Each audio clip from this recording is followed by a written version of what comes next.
Hello everyone. This is a video on an experiment designed to study the salinity effect on the copper uptake by the green mussel, Perna viridis. We set the hypothesis HA to be the copper concentration in bivalve tissue under low salinity condition, being larger than that in high salinity. And we set the null hypothesis as the copper concentration in low salinity being smaller or equal to that in high salinity. If the null hypothesis is rejected, the experimental hypothesis, HA, will then be accepted. Now, we'll collect 80 bivalves with similar sizes from a clean site, along with full strength of seawater. That's 33 parts per 1,000 concentration, ppt. We're going to put the 80 bivalves into 4 groups. One of the 4 is being used for a control, and the others are put under 3 different salinities, 33, 26.5, and 20 ppt. So now each salinity has 20 bivalves.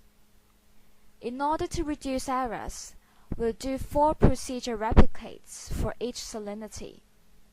So in one patch, we'll have 5 bivalves.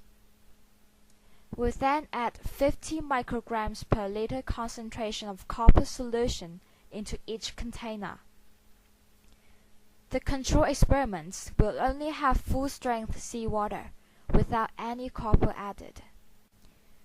We'll give the bivalves 24 hours to get used to their respective salinities. So we'll add the copper solution in after the 24 hours acclimation period and start the experiment, which will last for 6 days. To keep the experiment fair and accurate, control variables should be constant. In other words, we only vary the salinity, which is the independent variable, and look at its effect on the respective copper concentration, which is the dependent variable. By finding out the dry mass and the amount of copper in the bivalve tissue at the end of 6 days, we can determine the concentration of copper in the tissue in micrograms. We'll then plot a graph with salinity against copper concentration. If the trend tells us that the copper concentration in low salinity is larger than that in high salinity, then our null hypothesis will be rejected. Here are the sources of error we may encounter, and it's not so easy to control.